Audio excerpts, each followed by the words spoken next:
हाय, good evening, नमस्कार, आदाब। मेरा नाम है आरजे राज। आप देख रहे हैं 304th episode of Chhatarpur farms presents Raj की बात। Raj Ki Baat is in association with Kamath and Durukar Wealth Managers. Tirupati Urban Cooperative Bank is my banking partner.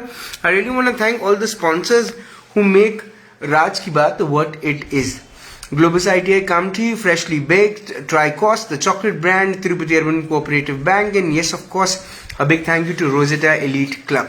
Well, when we talk about India, we talk about the future of India. वो कहते हैं ना कि फूल खिलते हैं, बहारों का समा होता है, ऐसे ही मौसम में प्यार जवां होता है। दिल की बातों को होठों से नहीं कहते, ये फलसफा नजरों से बयां होता है। और मुझे ऐसा लगता है कि भाषणों से कुछ नहीं होगा, अब ये देश मेहनत से जवान होगा और मेहनत से ही शायद ये एक नया रूप, एक नया रंग लेकर आएगा। इस वक्त मेरे साथ हैं वो व्यक्ति जो हमको शायद आज ये समझाएं, ये बताएं कि क्या भारत स्टैंड अप हो पाएगा, क्या भारत स्टार्टअप हो पाएगा। मेरे साथ इस वक्त है the one and only chartered accountant Rajeev Chand sir. Rajeev sir, good evening. Good evening Raj. Raj की बात के 304 एपिसोड में आपका स्वागत है। थैंक यू सर, ये सुन के कैसा अच्छा लगता है? 304 episode, 304। It's unbelievable favour since last so many days. I think doing a consistent effort, यही चीज मेरे ख्याल से आज के यूथ को सीखनी चाहिए। Automatic you are example, life example for that. Thank you so much, thank you so much. Sir, क्या इंडिया स्टार्टअप हो पाएगा? क्या इंडिया स्टैंड अप हो पाएगा? स्टार्टअप के लिए पहले स्टैंड अप होना पड़ेगा। आपने बड़ा अच्छा क्लॉज नेम लिया है, स्टार्टअप एंड स्टैंड अप। कोई स्टार्टअप बिना खड़े हुए चालू नहीं हो सकता। प्रिपरेशन करने के लिए खड़ा होना पड़ेगा, अपने आप को तैयार करना पड़ेगा और तैयार करने के बाद खुद को परखना पड़ेगा। तो कहते हैं ना, मतलब थ्योरेटिकल नॉलेज के बाद जो प्रैक्टिकल नॉलेज की कसौटी होती है, उसमें अपने आप को परखना बहुत जरूरी है। तो ये आज के यूथ के लिए मैं अपना जो समय निकाल रहा हूँ, ये कहना चाहता हूँ कि हम लोगों ने, हमारे जैसे कई हजारों लोग हैं इंडिया में, आउट ऑफ इंडिया, जो लोग कई सीख चुके हैं। कई सारे जो गलती हमने पिछले 20 सालों में की है, 25 सालों में की है, वैसी गलती अब नया जनरेशन के नए यूथ ना करें। वो सब चीजें दूसरों की गलती सीखे और कहीं ना कहीं जिसमें करने में बाकियों को 5 साल 10 साल लगे, वो शायद 1 साल 2 साल 3 साल में कर पाए। सर, पिछली बार मैंने आपके साथ एक शो किया था जो था आत्मनिर्भर भारत के बारे में। 26 जनवरी के दिन हमने ये शो किया था। काफी सारे लोगों को वो शो पसंद आया, हजारों लोगों ने वो शो देखा और सवाल मन में एक आया जो आखिरी में ये शो की जरूरत निकाल कर लाया, और वो ये था कि प्रोडक्टिविटी जो है, जो काम करने की क्षमता है, उसको क्योंकि युवा देश है, ये एक्सपेक्ट किया जाता है कि बहुत ज्यादा है, काम करने की जो क्षमता है वो बहुत ज्यादा है। लेकिन सर, वर्किंग आवर्स हमारे जो है वो अभी भी 9 घंटे है। क्या सर इस पे भी कुछ करना चाहिए? क्या ये एक रीजन है कि इंडिया के स्टैंड अप होने में शायद तकलीफ जा रही है? आज अगर मैं वर्किंग आवर्स को लेके बैठूं, अगर मैं अपना पर्सनल एक्सपीरियंस कहता हूं, अगर आपको काम को लेके आप बहुत अपने आप में पैशनेट हो, तो 9 क्या 15 घंटे ही पता नहीं चलते जी। तो मेरा उससे पहले एक एडवाइस यही है कि जो आप काम कर रहे हो, वो जो काम को आप दिल से फील कर सकते हो, अपने by heart, mind, soul, physically अपने आप को अलाइन कर सकते हो, ऐसे ही काम करने चाहिए। तो मुझे नहीं लगता ये प्रॉब्लम आएगा अभी। और ऊपर से गवर्नमेंट भी अभी 4 days इन अ वीक का कंसेप्ट चालू करने की सोच रही है, so that almost for working 48 hours in 4 days, यानी ऑलमोस्ट 12 घंटे होते हैं। हर किसी के बाद 3 दिन रहेंगे एंजॉय करने को। मोटामोटी कह लो 4 दिन अच्छे से काम करो और 3 दिन एकदम फुल ऐश करो। पर सर, क्या हमें 3 दिन की छुट्टी की जरूरत है? I was coming to the labour laws, I was coming to the new laws of working. मैं तो उसको अपॉर्चुनिटी देखता हूँ। जिनको स्टार्टअप्स करने हैं, वो 4 दिन ऐसे 12 घंटे काम करे, अगले 3 दिन अपने स्टार्टअप्स पे फोकस करे। पर सर, स्टार्टअप को चूज कैसे करें, ये अपने आप में एक बहुत बड़ा सवाल है। बहुत अच्छा सवाल किया आपने। हर किसी के दिमाग में स्टार्टअप तो क्वेश्चन आता है, लेकिन कोई समझता नहीं कि स्टार्टअप कैसे चालू करना है। स्टार्टअप के लिए सबसे इम्पोर्टेंट दो चीजें हैं। हम्म पहली, एक तो आइडिया कि भाई आप क्या नया कर रहे हो। नया कोई ऐसा जरूरी नहीं है कि कोई किसी ने नहीं किया आज तक और आपने कर लिया। हम्म एक ये भी होता है स्टार्टअप किसी ने नहीं किया, एकदम इनोवेटिव आइडिया, बेहतरीन आइडिया हम्म जो आज की नीड है। हम्म और दूसरा ये होता है कि बहुत लोग कर रहे हैं, आप भी कर रहे हो। अच्छा। ये भी हो सकता है, ऐसा नहीं है कि 50 लोग मार्केट में आपने नहीं कर सकते हो। अगर आपको लगता है आप उनसे बेहतर कर सकते हो, आप उनसे अच्छे से कर सकते हो, तो आप वो भी कर सकते हो। तो जैसे ओला आई, ओला के साथ उबेर भी आ गई, उबेर के बाद फिर और 2-3 टैक्सी वाले आ गए। ओला उबेर के बाद आई, जी। तो कहीं ना कहीं ये बिजनेस मॉडल इन्होंने यूएस और बाकी जगह देखा अच्छा चल रहा है, देन इंडियन स्टार्टअप ने इसको चालू किया और आज सक्सेस स्टोरी सबके सामने है। तो अगेन ये मैं लाइव एग्जांपल देता हूँ कि ऑलरेडी मॉडल था, दे हैव स्टार्टेड, उसके बाद भी कई सारे मतलब छोटे मोटे कई लोगों ने चालू किया। मतलब ओला के लेवल पे कोई डेफिनेटली नहीं पहुंच पाया है। तो ऐसा नहीं है, मतलब आप अगर कोई चीज अच्छी कर सकते हो तो दूसरों के भी मॉडल पे आप काम करके अपने आप को बेहतरीन रूम में अगर कस्टमर सर्विस देते हैं, अच्छी अपनी सर्विस होती है, तो डेफिनेटली आपका प्रोग्रेस और फ्यूचर प्रोस्पेक्ट बाकियों से बेहतर होता। सर लेकिन जब चॉइस लेने की बात आती है तो इंडस्ट्रीज तो बहुत सारी है, इंडस्ट्रीज में अर्निंग अपॉर्चुनिटीज बहुत सारी हैं, चूज कैसे करें? मैं पहले भी क्या फादर के बिजनेस को एक लेगेसी लेकर बस एक नए तरीके से उसको ऑफर करना, क्या ये स्टार्टअप बोला जाएगा? मैं अगेन बोलता हूँ, पहले आपको दिल को क्या छूता है वो पता करो।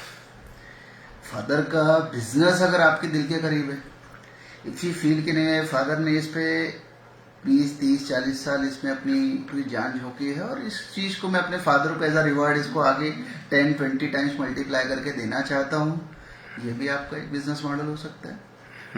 सेकेंड, अगर आपको लगता है नहीं, you are not born for that, you can not see yourself कि मैं ये काम कर रहा हूँ, तो आप कुछ नई चीज ट्राई कर सकते हो। और जब नई चीज ट्राई करने की बात कहता हूं मैं, तो it is something innovative things. Innovative things में रिस्क भी ज्यादा है, प्रोस्पेक्ट भी ज्यादा है। क्योंकि आज अगर आप, जैसे मैंने पिछले बार भी बताया था, प्रॉब्लम्स एक तरफ से मैं देखता हूं इट इक्वल्स टू अपॉर्चुनिटीज। जितनी प्रॉब्लम्स है उतनी अपॉर्चुनिटीज है। और जो प्रॉब्लम कहीं ना कहीं लार्जर एक सेगमेंट ऑफ सोसाइटी की नीड पूरी करती है, वो बिजनेस मॉडल बन सकता है। तो पास्ट में आप जितने भी मॉडल आप देख रहे हो, जैसे अभी ओला का ही आपने एग्जाम्पल लिया, ओयो का एग्जाम्पल है, बहुत सारे अन नंबर में कट शॉर्ट में ही देखूंगा उसको, कि इनकी नीड थी लोगों की कि भाई आज मुझे यहाँ से यहाँ जाना है, टैक्सी पकड़ना है, मुझे 500 रुपए लग जाते हैं हार्डली 5-10 किलोमीटर के। वो उन्होंने 150-200 रुपए, कुछ इनिशियली 50-60 रुपए में भी प्रमोट किया। नीड थी, इकोनॉमिकल वे में डाला। जो ड्राइवर को रोज 500-1000 रुपए की इनकम होती थी, उनकी कम से कम 2500-3000 की इनकम ऑलमोस्ट डबल हो गई जी। तो it's a win win model. जो काम करता है उसका भी फायदा होता है और जो कस्टमर होता है उसका भी फायदा होता है। ऐसे जो बिजनेस आइडियाज जो आज भी आई थिंक 5% ही एक्सप्लोर हुए हैं, 95% अभी भी हिडन है, उसको हम एक्सप्लोर कर सकते हैं। तो इसके लिए जो आज के यंग माइंड्स, यंग यूथ्स जो हैं, जो अगेन सोचते हैं, मैं बोलूंगा नहीं कि चलो सर्विस, डेफिनेटली हर किसी की अपनी अपनी चॉइस होती है। कुछ लोग होते हैं जो अपने आप को एज अ सर्विस कैटेगरी में ही देखते हैं, definitely they should go for service. I am not denying कि उनको अपने यहाँ लाइन छोड़ देनी चाहिए, आप सर्विस में करिए। बट एक सेगमेंट जो है जो अपने आप को सर्विस में प्रॉपर नहीं देखता, मैंने बीच में पढ़ा भी था, मतलब जो लोग सर्विस करते हैं 80% अपने काम से सेटिस्फाइड नहीं है। इसमें से कुछ लोग हो सकते हैं जो बाय कंपल्शन रॉन्ग कैटेगरी के या रॉन्ग टाइप का काम कर रहे हो, और कुछ कैटेगरीज ऐसे हैं जो शायद वो काम करने के लिए नहीं है, they are born for something else. तो ऐसे अपने आप को पहचानना जरूरी है। अगर हमने अपने आप को पहचाना और सही काम किया, definitely it will make a big difference. आपकी लाइफ चेंज हो जाएगी। आपकी डेली सुबह से जो शाम तक का, मैं कई बार ये शब्द भी यूज किया हूँ, मॉर्निंग उठने से और शाम के सोने के तक आपको अपना दिन बहुत अचीवेबल फील हो, ऐसे काम करो। सर चूज हो गया कोई, आपने मतलब फॉर एग्जांपल किसी युवा ने एक बिजनेस स्ट्रैटेजी बना ली, एक बिजनेस को चूज कर लिया, सर जब बात इन्वेस्टमेंट की आती है, लड़का पिता के पास जाता है, बोलता है पापा अब ये बिजनेस मॉडल सोचा है, सर फादर वही नमस्ते कर देता है बच्चे को कि बैंक के पास जाओ। दो चीजों पे से बात करूंगा। First, business model, how to conceptualise it, and then funding. Okay. तो फंडिंग का जब सवाल आता है तब फादर का बैंक का नंबर आता है। तो कंसेप्चुलाइज करना, मैंने जैसे पहले बोला, दो चीजें बहुत इंपॉर्टेंट है। एक तो प्रॉपर अपनी रिसर्च करो। पढ़ाई हर किसी ने अच्छा है, इंटीरियर लिटरेसी और सब चीजें, ग्रेजुएट्स, पोस्ट ग्रेजुएट्स, और जो माइंड है यंग जनरेशन का, इट्स मतलब बहुत अच्छे लेवल पे है। आज तक के अगर मैं हिस्ट्री में देखता हूँ, लोग अच्छा अपनी क्रिएटिविटी के साथ सब चीजें कर रहे हैं। तो क्या nature of product and service हमें देनी है, कस्टमर की नीड है कि नहीं है। अगर कस्टमर की नीड है तो उस कंसेप्ट बिजनेस आइडिया को वर्क करने का मतलब है। अगर नीड नहीं है तो आई थिंक मे बी आप रॉन्ग टाइम पे हो, थोड़े समय वेट करो और फिर उस पर काम करो। अब एक बार ये दोनों चीजों को अगर आपने मैरी कर लिया कि नीड भी है और आपके पास प्रोडक्ट एंड सर्विस का आइडिया भी है, फिर नेक्स्ट आता है बिजनेस प्लान।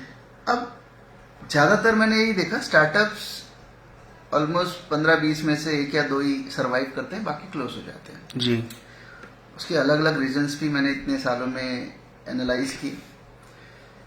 सबसे पहला आपका बिजनेस प्लान होना चाहिए, वर्केबल बिजनेस प्लान। जब बिजनेस प्लान की बात करते हैं तो डेफिनेटली आप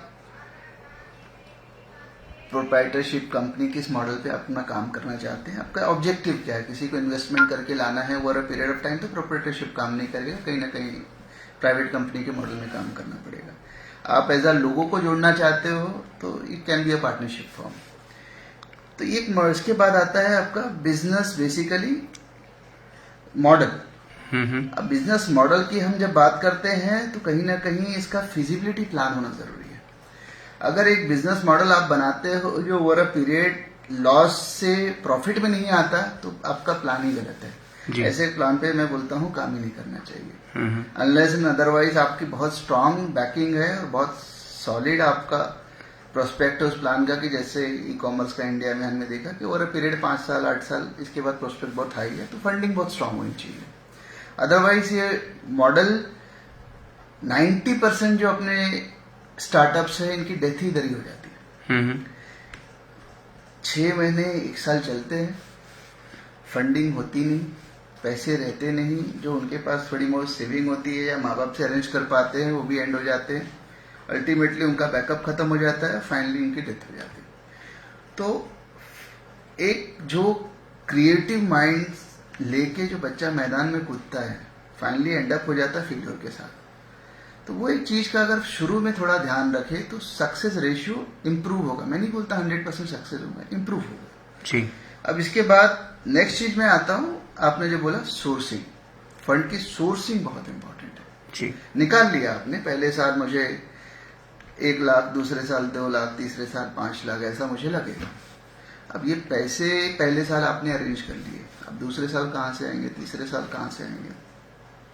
फिर अगेन यू हैव 2 अल्टरनेटिव्स, पहले खुद की सेविंग जो थी, नेक्स्ट आपके पेरेंट्स, उसके बाद आउटर फाइनेंसर्स जो भी कह लो, बैंक्स और ये सब। बैंक्स भी मैं नहीं देखता, आज का जो इकोसिस्टम है स्टार्टअप्स को लेके बहुत फेवरेबल है। 90% जो बैंकर्स है आपकी पहले ही बोलेंगे 3 साल की कम से कम बैलेंस शीट दिखाओ जी, उसमें आपकी प्रॉफिटेबिलिटी है, फिजिबिलिटी है, तो लोन देंगे, अदरवाइज नहीं देंगे जी। तो जब इतनी आपकी अच्छी सक्सेस स्टोरी होती तो आप शायद बैंक के पास भी नहीं जाते। तो वो चीज वहां एंड अप नहीं होती। अब पेरेंट के पास जाते हो, डेफिनेटली पेरेंट्स की अपने कुछ फ्यूचर सेविंग्स होती है, बट उसमें भी मैं बोलूंगा पेरेंट्स को बार बार, पिछले बार भी आई हैव रिक्वेस्टेड कि कहीं ना कहीं अगर बच्चों को जो भी पॉसिबल है, जब तक कोई अच्छे काम के लिए बच्चा काम कर रहा है तो सपोर्ट करना चाहिए। जैसे हम बाकी सब चीजों में हम बच्चों को देखते हैं कि भाई पढ़ाई के लिए हमको पैसा बच्चों को देना ही देना है, मैरिज के लिए देना ही देना है, ऐसे ही कहीं ना कहीं स्टार्टअप के लिए सेविंग करनी चाहिए और बच्चों को प्रमोट करना चाहिए। सर सोसाइटी जो है वो स्टार्टअप्स को जिस नज़र से देखती है, अप्रिशिएट करती है और मोटिवेट करती है, सर के लिए भी उस किस्म का माइंडसेट बहुत ज्यादा जरूरी है? यार सोसाइटी तो हम लोगों से ही फॉर्म होती है। हम लोगों का माइंडसेट बदलेगा तो सोसाइटी का ऑटोमेटिक माइंडसेट बदलेगा। आज माइंडसेट है प्रॉब्लम हम लोगों के है। तो हमारा माइंडसेट कहीं ना कहीं स्टार्टअप्स को लेके पॉजिटिव नहीं है। आज पेरेंट बच्चों को एनकरेज नहीं करते, रिलेटिव्स एनकरेज नहीं करते, इवन कॉलेजेस में टीचर्स एनकरेज नहीं करते। They are more focusing entrepreneurship cell देख लो, बहुत गिने चुने कॉलेजेस में है। Otherwise everybody has placement cell, जहां बच्चों को उठाया, तैयार किया और किसी न किसी कंपनी में प्लांट कर दिया। कोई कम कॉलेजेस में R&D के ऊपर बच्चों के कोई काम नहीं है रिसर्च और करने के लिए। तो ये सब इकोसिस्टम ही अपना अगर वैसा हमने बनाया नहीं तो हम किसको ब्लेम करेंगे। तो पहले तो मुझे ऐसा लगता है हमें खुद में एज अ सोसाइटी सुधार लाना चाहिए, देन डेफिनेटली ये चेंज जो आप बोल रहे हैं आ जाएगा। सर, आपने भी एक शब्द का इस्तेमाल किया, एंटरप्रेन्योरशिप सेल। क्या आपको लगता है कि एजुकेशन सिस्टम में, स्पेशली कॉलेज में, यूनिवर्सिटीज में, अब इस किस्म की चीजों की जरूरत है, ना कि सिर्फ प्लेसमेंट सेल की? ये चेंज ऑलरेडी अगर मैं देखूं NAAC और NBA के एक्रेडिशंस में अगर आप उनके पैरामीटर्स देखते हैं तो ये ऑलरेडी उनके पैरामीटर्स में कवर्ड है। अब government I think may be ये साल या अगले साल तक कंपलसरी करने वाली है एक्रेडिशन थ्रू NAAC NBA सभी कॉलेजेस के लिए, टेक्निकल कॉलेजेस के लिए। अब मुझे एक ही रिक्वेस्ट है कि जो एजुकेशनिस्ट हैं, जो कॉलेज ओनर्स हैं, इंस्टीट्यूशन ओनर्स हैं, उनसे एक ही दरख्वास्त है कि भाई ये जो एंटरप्रेन्योरशिप सेल है उसमें हम रिक्वायरमेंट में दिखाते हैं, उसको महज पेपर पे ना रखते हुए एक्चुअली इसको ऑपरेशनलाइज करें। उसका जो बेनिफिट है रियल सेंस में बच्चों को जाना चाहिए। आज डे बाय डे बच्चे थोड़े से जागरूक हो रहे हैं। अब वो उनके कॉलेज में ही अगर वो सिस्टम उनको हेल्प करता है कहीं ना कहीं, मे बी एक वीकली, फोर्टनाइटली बच्चों में अगर हम क्लासेस करते हैं, किसी बाहर से पर्सन को लाते हैं जो थोड़ा उनको एक एक्साइटमेंट लाए कि yes you can also do entrepreneurship for at least 4-5 years, then you can plan for your whatever you are planning for future. तो कहीं ना कहीं मुझे लगता है वो एंटरप्रेन्योरशिप सेल जो इन्होंने बनाया है उसमें एकदम से एक्टिविटी या एक्टिवनेस उसका बढ़ जाएगा, जो आज बहुत कम है। That is real means you can go to anywhere, आप एकदम सरप्राइजली चले जाइए, you will find it empty. बस जिस दिन मे बी कोई कमेटी या कुछ रही तो पूरी एक्टिविटी आपको वहां दिखाई देगी। तो वही एक मेरी छोटी सी रिक्वेस्ट है कि रियल सेंस में अगर उसको यूज में लाए, बच्चों को थोड़ा सा उनको काउंसिल करके, then it will be great help to student also and to the nation also. Sir, एक फिल्म आई थी, फिल्म का नाम था अंदाज अपना अपना। सर, आपने वो फिल्म देखी? हाँ देखिए। तो सर, उस फिल्म में परेश रावल का जो जुड़वा भाई रहता वो उसको जेल में डाल देता आखिरी में, किडनैप करके। तो आखिरी में उससे मिलने जाता तो वो बोलता तुम इतने पैसों का करोगे क्या? तो उसमें वो परेश रावल बोलता है कि मैं पोल्ट्री फार्म खोलूंगा, पहले मैं अंडे निकालूंगा, फिर वो अंडे से मुर्गियां होंगी, फिर मैं ऑमलेट बेचूंगा, फिर ऑमलेट के साथ पाव भी मैं ही बनाऊंगा और मैं ही बेचूंगा।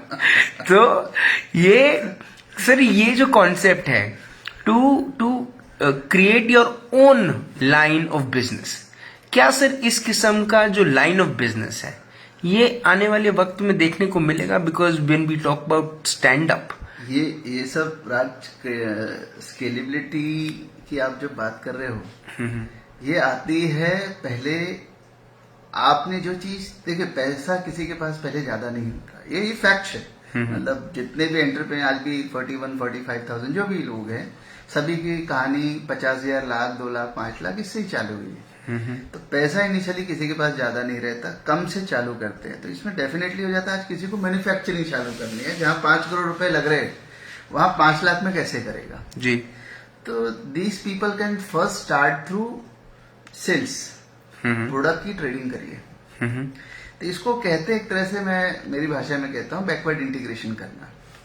पहले ट्रेडिंग करते करते प्रोडक्ट का आपको समझ में आएगा कि मैं 1,000-2,000 माल बेच लेता हूँ जी। फिर उसको 1,000-2,000 से 5,000 10,000 रुपए कैसे पहुंचो, उस पर काम करो, मैं भी अपने नीचे 5-8 लोग लगाओ।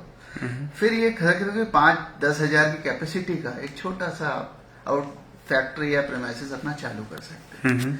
फिर वो इंटीग्रेशन भी हो सकता है कि आप फिनिश प्रोडक्ट लेके फिर वहां से काम कर रहे हो, सेमी फिनिश लेके काम कर रहे हो, फिर सेमी फिनिश का भी आप क्रूड फॉर्म या कुछ रॉ मटेरियल लेके काम कर रहे हो, तो वो बैकवर्ड इंटीग्रेशन भी आप जा सकते हैं। पीछे एक और आउटलेट बिठा दिया, जो वो सेमी फिनिश को फिनिश कर रहा हो, फिर एक और बिठा दिया जो रॉ को सेमी फिनिश कर रहा हो। इस टाइप से आप बैकवर्ड इंटीग्रेशन करके you can scalable your model over a period of time. ये चीज जनरली ज्यादातर लोगों की सक्सेस स्टोरी ऐसे ही चल रही है।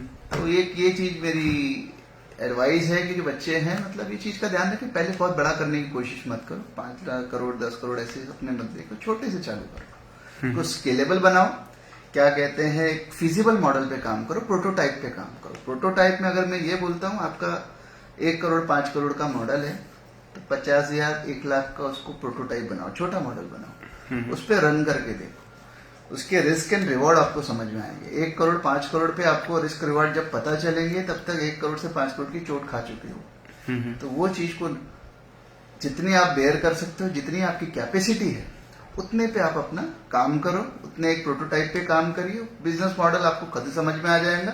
वर्केबल हुआ तो उसको स्केलेबल करो। स्केलेबल तभी हो पाएगा जब वो वर्केबल है और बाद में आप इन्वेस्टर्स को भी दिखा सकते हो यार मैंने ये इतने से यहाँ तक लेके गया हूँ, तो लोग भी आपको उसमें पैसे इन्वेस्ट करने को तैयार होंगे। सर मेरे आखिरी के 2 सवाल आपसे। सर पहला तो ये कि जो आपने रिस्क एंड अवॉर्ड की बात करी, सर क्या क्योंकि जिस किस्म की सोसाइटी है हमारी सर, बहुत कम कम्युनिटीज अगर देखा जाए तो बिजनेस में फुल फ्लेजेडली उतरती हैं। Marwaris, Sindhis, Gujaratis are majorly into business. Sir मैं I am not going to a specific, मतलब मेरी बातों को गलत दिशा में मैं चाहूंगा मेरे व्यूअर्स भी न लें, लेकिन सर जो हकीकत है वो यही है कि मैक्सिमम पेरेंट्स यही चाहते हैं कि उनके बच्चे जॉब करें, सिक्योर्ड जॉब करें। गवर्नमेंट जॉब उनकी पहली प्रेफरेंस है, दूसरा जॉब उनका मल्टीनेशनल कंपनी है, तीसरा ये है कि बच्चा आउट ऑफ इंडिया चले जाए। Business comes the last, entrepreneur बनने के लिए सबसे लास्ट ऑप्शन होता है, जबकि बाकी ये जो 3 कम्युनिटीज मैंने बोला यहाँ से सब बचपन से ही पहला प्रेफरेंस जो होता है वो एंटरप्रेन्योरशिप होता है। मैं पिछले बार भी वही चीज बोली थी, ये कल्चर घर में बिल्डअप होता है। तो जैसा आपने बहुत अच्छा एक उदाहरण भी दिया कि जैसे कुछ कैटेगरीज जो सोसाइटी में कम्युनिटीज के लोग हैं, इनके बच्चे 8वीं 9वीं 10वीं से ही फोकस हो जाते हैं बिजनेस को लेकर और बहुत अच्छा भी करते हैं। मैंने मतलब मेरे कई फ्रेंड सर्कल में भी है जो आज की तारीख में बहुत अच्छी स्केल पे काम कर रहे हैं। तो पहली चीज एक ही है कि किसी के बचपन में बच्चों को अपने साथ जोड़ के ये बिजनेस के पूरे जो हुनर है वो अपनी नेक्स्ट जनरेशन को पास ऑन कर देते हैं। तो इससे जो गलती होने के चांसेस है, देखिए मैं हर बिजनेस में बोलता हूँ it's all made of mistakes. जितनी गलती आपने ज्यादा की होंगी उतनी ज्यादा आप सक्सेसफुल होंगे। ये रेशियोज ऑलमोस्ट सबने ट्राइड एंड टेस्टेड माना है आज तक। बच्चे पेरेंट्स की गलती से वो बच्चे सीख जाते हैं, वो गलतियां कम करते हैं। अगर पेरेंट ने 100 किया होगा तो 200 कर लेते हैं, उनकी नेक्स्ट जनरेशन 500 कर लेती है, उसकी अगली जनरेशन 1000 कर लेती है। इस तरह से वो लोग अपने आप को एक मल्टीप्लाई करते हैं जनरेशन बाय जनरेशन। ये सेम चीज सर्विस क्लास में नहीं है, क्योंकि सर्विस क्लास डरता ज्यादा है, डर बहुत ज्यादा होता है। बट फिर भी मैं एक पेरेंट से बोलूंगा डरने का पार्ट जायज है कि भाई बच्चा अगर कल सक्सेस नहीं हुआ तो क्या करेगा, कमाएगा क्या, शादी कैसे होगी, बाल बच्चे कैसे पालेगा। इसके लिए सिंपल टेस्टेड तरीका है, नौकरी के साथ साथ 10%, 20%, 30% समय निकालें और अपने मॉडल पे काम करें। इतना समय इनिशियल डेज में सभी बच्चों के पास रहता है। 5 साल में बोलता हूँ, मतलब मे बी ग्रेजुएशन पीरियड से लेके 1-2 साल पहले भी पकड़ सकते हैं, टिल नेक्स्ट 5 ईयर। सिर्फ और सिर्फ उस पर अगर फोकस करते हैं, रियली पैशनेट बच्चों के लिए मैं बोल रहा हूँ, not for all, those who are passionate, इस पे अगर 5 साल काम करी, मुझे ऐसा लगता है कहीं ना कहीं उनका जो सक्सेस रेशियो है, even though they have not parent की हिस्ट्री नहीं है कि इन्होंने बहुत बिजनेस किया है, बट उनका सक्सेस रेशियो बेटर हो सकता है इनिशियल डेज में अगर वो मेहनत से काम करते हैं। सर आखिरी सवाल आपसे, जिस किस्म का वातावरण इस वक्त है देश में, मैं करुणा की तरफ पूरा ध्यान नहीं आकर्षित करना चाहता, मैं बिजनेस की बात कर रहा हूँ, मैं फ्यूचर की बात कर रहा हूँ, जहां पर एक तरफ हम ये टॉपिक कवर कर चुके हैं आत्मनिर्भर भारत में, जहाँ पर आपने ये मेंशन किया था कि किस तरह से हम चाइना से भी आगे बढ़ सकते हैं, उनकी इकोनॉमी को टक्कर दे सकते हैं, 5 ट्रिलियन इकोनॉमी की तरफ बहुत तेजी से आगे बढ़ सकते हैं। लेकिन सर, जो गवर्नमेंट पॉलिसीज हैं, जो पॉलिसी मेकर्स हैं, क्या वो उस किस्म की policies for a startup India project या स्टैंड अप इंडिया प्रोजेक्ट या by intake digital India project, क्या उतना ज्यादा गवर्नमेंट की तरफ से प्रोत्साहन मिल रहा है, या आपके हिसाब से अभी भी कहीं ना कहीं कमी है? देखिए, मैं अगेन इसको बोलूँगा, जितना पार्टिसिपेशन हम लोगों की तरफ से जाएगा उतना गवर्नमेंट का फोकस बढ़ेगा। Being a political party, her party का अपना पॉलिटिकल एजेंडा होता है। अच्छी स्कीम्स ऐसा नहीं है पिछले 70 सालों में नहीं आई, कई बार आई, अच्छी चली भी, बट जहां पे लोगों का रिस्पांस नहीं मिला, गवर्नमेंट ने वो स्कीम भी एंड अप कर दी। तो अगर कहीं ना कहीं इकोसिस्टम में लोग भी पार्टिसिपेट करते हैं, आज मतलब 50,000 स्टार्टअप से कहीं ना कहीं 1 लाख स्टार्टअप, 2 लाख स्टार्टअप अगले 5 साल में होते हैं, मे बी 10 लाख होते हैं, तो कहीं ना कहीं ये फिगर देखिए गवर्नमेंट का भी, क्योंकि it is providing direct employment. अगर ये 50,000 अगर स्टार्टअप आज अगर कंट्री में मे बी 2 लाख, 3 लाख, 4 लाख जो भी एम्प्लॉयमेंट दे रहे होंगे, ये सीधा 10 टाइम से शूट हो जाता। तो उनका भी कहीं ना कहीं गवर्नमेंट का डायरेक्ट बेनिफिट है, उनका भी जो एम्प्लॉयमेंट रेशियो है इंप्रूव हो जाएगा। तो ये चीज अगर लोगों का रिस्पांस अच्छा रहा उसको लेके, अगर सक्सेस रेशियो लोगों का अच्छा रहा, लोग मतलब पॉलिटिकल सिनेरियो भी उस हिसाब से चेंज होगा। आज इनिशिएटिव है, आई am not denying, but initiative में फोकस जो पार्ट है वो कहीं ना कहीं थोड़ा सा मुझे लगता है मिसिंग है, जो ओवर अ पीरियड पब्लिक के सेट ऑफ माइंड चेंज होता है, तो गवर्नमेंट का भी कहीं ना कहीं फोकस चेंज होगा। सर, आखिरी सवाल, बोलिए सर, इंडिया कब तक स्टैंड अप हो जाएगा? पिछले बार भी शायद इनडायरेक्टली ये सवाल आपने किया था कि जीडीपी कब तक 5 ट्रिलियन पहुंचेगी डॉलर।